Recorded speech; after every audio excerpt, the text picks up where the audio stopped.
Provence as it is in the wheel. Yeah. Beautiful. With a little bit of lavender on top. Yeah.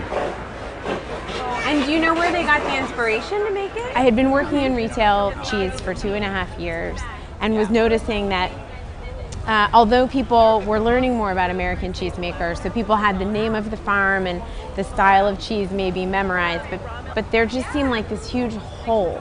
People wanted more information, and people didn't even know what the more information was. They just knew they wanted to learn more about cheese, and I would include myself in that. And I took my first visit to a farm, seeing it happen and smelling it, tasting it at different stages, and then talking about being responsible for 40 1,600-pound Ayrshire cows, you know, that get sick and you can't move. And so the holes started to fill in, and I left and I thought, I'd like to have that kind of information about every cheese that I work with and that I sell.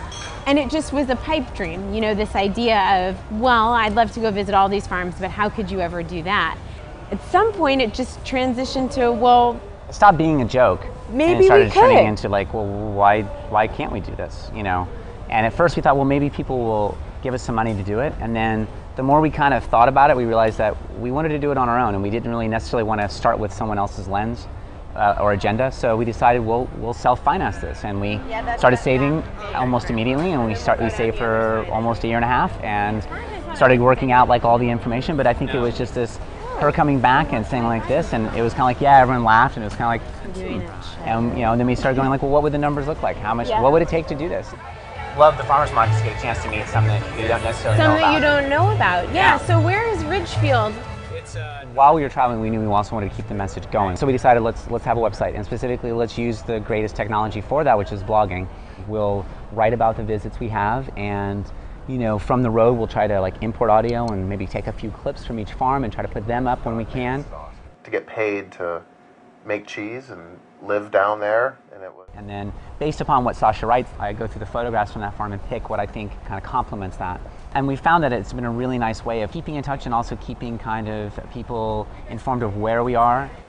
What I wanted people to get from what we would produce, the reason why I set out to do it was really for consumers to get that full picture that I felt like I got in visiting the farm. Hi, my name is Sasha. I'm doing a project called Cheese by Hand, and I wanted them to get it not even really through a journalist's perspective as much as possible, but in the voice of the person who does it, how they would explain it, how they would articulate what it is that they do. Because I feel like if people understand the value of the product, it will sell more. In the end, I really want to see these people succeed. I think the trip has changed me, or I think for me it's just opened up the blinders of like what's possible, you know, rather than thinking, you know, very kind of like linearly and like in that box. Oh, and it's just like put the final nail in the coffin, like no desk job. Yeah. Done. Can't do it.